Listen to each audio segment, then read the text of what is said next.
Amazon has over 21 different marketplaces across the globe, and they make it very easy for you to understand where you should be sending product to. So, how do they make it so easy, and why aren't more people actually selling across all of these different marketplaces? There's a few reasons for that. So, specifically, when it comes to selling easily, you can go over and go to your inventory tab, go to sell globally, and you can very easily set up each and every one of the different marketplaces that Amazon currently has. So, why aren't more people doing this? Well, a few reasons.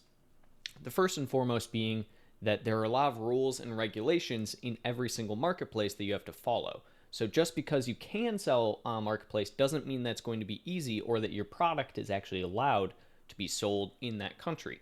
However, Amazon has some good and unique tools that allow us to kind of understand better what the demand and understanding of the product in that country would be like. So, how do we look at that? We head on over here to growth and then marketplace product guidance. So this is going to be a tool that is going to make you understand the actual global demand for your product across a bunch of different marketplaces. So specifically, we're in Japan right now. We are ASIN's new to target store, so that would be ASINs that would be new within that specific marketplace, so the Japanese marketplace.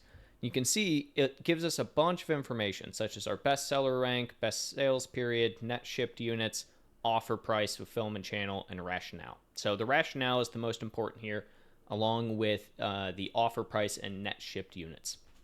When it comes to the rationale, it gives you a couple of different things here. Everything's going to be based on a 90-day forecasting. So Amazon's inventory forecasting for what they think sales would be like within a 90-day period.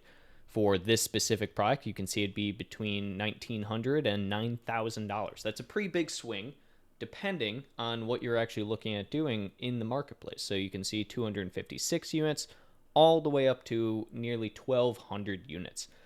That seems like a really big swing and makes it a little bit more difficult to understand if you should send inventory to the marketplace. But the bigger and more crucial factor is they will give you this, the restricted. So what that means is that there are certain regulatory requirements in that specific marketplace or region, whether it comes to the product or how you can sell on Amazon in that marketplace. For Japan, for instance, you actually need to find a service provider who can put all of your products into the Japanese marketplace. It's a very common thing in Japan to not be able to just go and start selling your products online there. You can also see for places like Spain, again, we have restrictions. The restrictions in Spain are going to be very, very different than the ones in Japan. These restrictions vary wildly from marketplace to marketplace. So, is it easy to get started on all of these marketplaces? No, not necessarily. It still is going to take a little bit of time to understand the actual regulations, compliance, everything like that, get your account set up. But this tool is going to give you a good understanding of where you can start with products in those marketplaces. Specifically, it will tell you whether or not you're even going to make money. So the big thing when you are looking at expanding globally are two different things. Is your product really going to sell? Is there any form of demand curve for the product? And two, what is the regulation behind it? Each marketplace is going to be a little different, but the big kicker is that Amazon actually still makes it pretty easy. Again, under the Sell Globally tab, they're going to essentially tell you how to sell and how to get started selling on each one of those marketplaces. And you can connect them in directly to your US marketplace.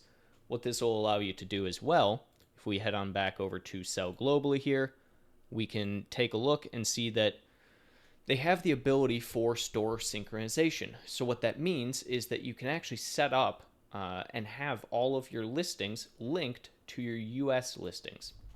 So on each one of these different marketplaces, you can very quickly have all of your products ported over and then immediately set up on all of those. You can go over to this Build International Listings section here, and we can have, as you can see, a synchronization for the actual marketplace.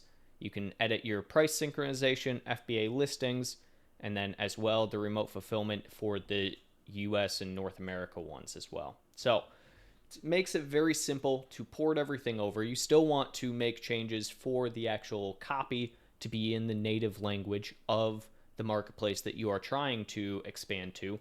But at the end of the day, it's going to be still very simple on Amazon's end, at the very least, to have those listings ported over. Now, Does this mean you should expand globally for every single one of your products? Absolutely not. But it does make it a little bit more simple, especially if you do have a very high demand in one or two marketplaces. Again, there's 21 of them, so there are plenty to go and test out. Definitely something you should be looking into if you are looking to find a way on expanding your brand foothold and just going global.